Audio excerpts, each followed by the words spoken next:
ತುಂಬಾ ಚೆನ್ನಾಗಿ ಮಾಡಿದ್ದಾರೆ ಸಿನಿಮಾ. ಬೇಸಿಕಲಿ ರಿಚ್ನೆಸ್ ತುಂಬಾ ಇಷ್ಟ ಆಯ್ತು, ಸಾಕಷ್ಟು ಖರ್ಚು ಮಾಡಿದ್ದಾರೆ. ಸುದೀಪ್ ಅವ್ರ ಸ್ಕ್ರೀನ್ ಪ್ರೆಸೆನ್ಸ್ ಇಷ್ಟ ಆಯ್ತು. ಅಂಡ್ ಒಬ್ಬೊಬ್ರು ಆಕ್ಟರ್ಗಳು ತುಂಬಾ ಚೆನ್ನಾಗಿ ಮಾಡಿದ್ದಾನೆ.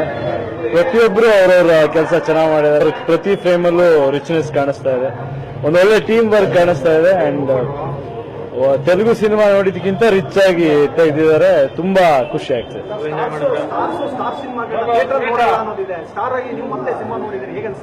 ಒಳ್ಳೆ ಅಲ್ವಾ, ಸಿನಿಮಾ ನೋಡೋ ಆಸೆ ಎಲ್ರಿಗೂ ಇರುತ್ತೆ, ಟೈಮ್ ಆಗಿರಲ್ಲ. ಸೊ ಇತ್ತೀಚಿನ ದಿನಗಳಲ್ಲಿ ಅದನ್ನೇ ಬೇರೆ ಬೇರೆ ಅರ್ಥ ಕಲ್ಪಿಸ್ತಾ ಇರಬೇಕಾದ್ರೆ ಅದನ್ನ ಬ್ರೇಕ್ ಮಾಡಬೇಕು ಅಂತ ನಾನು ಫ್ರೀ ಆಗಿದ್ದೆ, ಮೈಸೂರಲ್ಲಿದ್ದೆ. ಸಿನಿಮಾ ಸುದೀಪ್ ಅವರೇ ನನಗೆ ಫೋನ್ ಮಾಡಿದ್ರು, ಅವ್ರಿಗೂ ಬಹಳ ಖುಷಿ ಆಯ್ತು, ನನಗೂ ಖುಷಿ ಆಯ್ತು. ಸೊ ಪದೇ ಪದೇ ಹೇಳ್ತಿರೋದು ಒಂದೇನೆ, ಇಂಡಸ್ಟ್ರಿಯಲ್ಲಿ ಎಲ್ರು ಒಂದೇ. ಸಿನಿಮಾ ಚೆನ್ನಾಗಿ ನೋಡ್ಬೇಕು, ಕನ್ನಡ ಸಿನಿಮಾ ಎಲ್ರು ಖುಷಿಯಿಂದ ನೋಡಿ, ಎಲ್ರು ಫ್ಯಾನ್ಸು ಎಲ್ರು ಸಿನಿಮಾ ನೋಡಿ, ಇಂಡಸ್ಟ್ರಿ ಚೆನ್ನಾಗಿರ್ಲಿ, ಎಲ್ಲರಿಗೂ ಒಳ್ಳೇದು.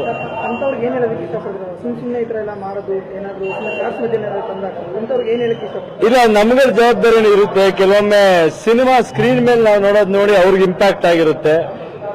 ಸಿನಿಮಾ ಸ್ಕ್ರೀನ್ ಮೇಲೆ ಆಡೋದು ಬೇರೆ, ಎಲ್ದಿ ಕಾಂಪಿಟೇಷನ್ ಇರಬೇಕು. ಈಗ ಈ ಸಿನಿಮಾ ನೋಡಿದ್ಮೇಲೆ ನನಗೇನ್ ಅನ್ಸಿದೆ ಅಂದ್ರೆ ಇದಕ್ಕಿಂತ ಚೆನ್ನಾಗಿ ಸಿನಿಮಾ ಮಾಡಬೇಕು ಅನ್ನೋದು ಅನ್ಸುತ್ತೆ, ಇದಕ್ಕಿಂತ ಚೆನ್ನಾಗಿ ಪ್ರೆಸೆಂಟ್ ಮಾಡಬೇಕು ಅಂತ ಅನ್ಸುತ್ತೆ. ಅದು ನ್ಯಾಚುರಲ್, ಅದು ಒಳ್ಳೇದು.